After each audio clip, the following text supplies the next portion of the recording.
We're up to Ghosh number 8. We're talking about Ben Yiju and how he's.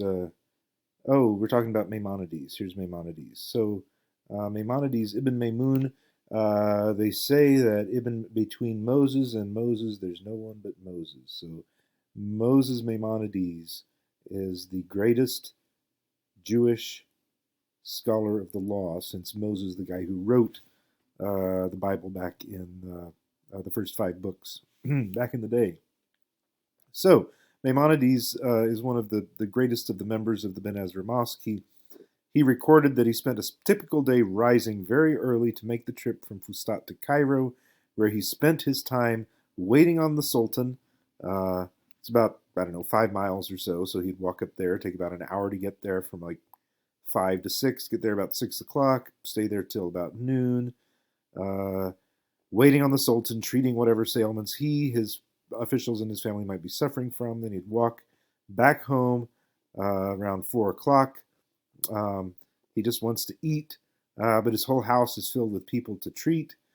So he would shoo them out. He'd say, leave me alone for 5 minutes. He would eat his food. Then he would treat them until 9, 10 o'clock at night, leaving him very little time to revolutionize philosophy. He was one of the greatest philosophers in human history and write the greatest interpretations of Torah law before collapsing exhausted into bed. He was also a professional medical doctor and spent most of his time treating people. So on to Judeo-Arabic. We've already been talking about this colloquial medieval Arabic written in the Hebrew script. So diglossia already exists in all Arab countries. The spoken language is not written, and the written language is not spoken. But here we have a spoken language that is also written, but the spoken language is a variety of Arabic, and the alphabet is Hebrew. So a scholar of Judeo-Arabic must speak colloquial Arabic and read the Hebrew alphabet. It's really hard to find these people. Moreover, the writers also read formal Arabic, and they were able to quote the Hebrew scriptures, so it's necessary to be familiar with formal Arabic as well as the Hebrew Bible, part of which is in Aramaic, so it gets really complicated. But anyway, back to diglossia. I had a picture here for you. This is, I'm going to zoom in a bit here. This is, how are you doing? Ashkat dir, you say in Morocco. Wush rakdir, you say in Algeria. Fasht amal, you say in Tunisia. In Libya, you say shinsdir. In in Egypt, you say bit'amale. In whatever it is down here. This is pointing over to Yemen. Looks like you say Aish Qa'id Sawi. In Sudan, you say Bit'amal Shnu. In Yemen, you say Ma Bitfa'al. In the Gulf, you say Shut Sawi. And in this is Qatar, you actually say Sawi.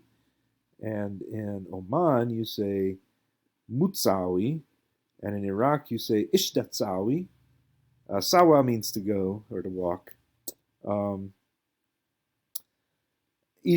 sh sound is kind of an interrogative. It means what?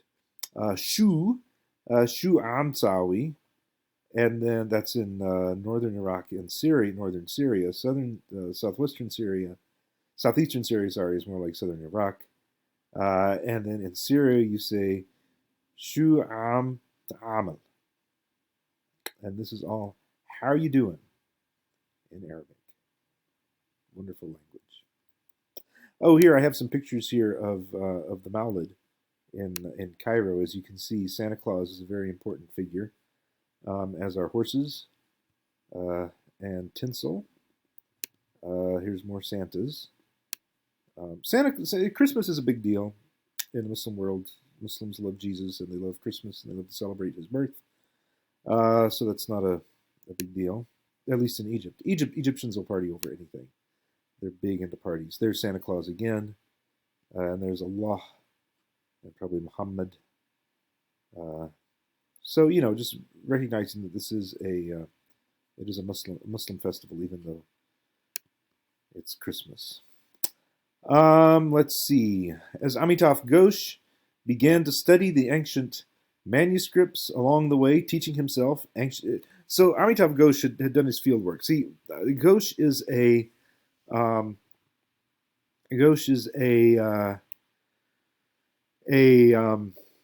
anthropologist, and so he's coming to do anthropology. He wants to do work in rural Egypt, and so his focus is on learning the language of the people and what they speak.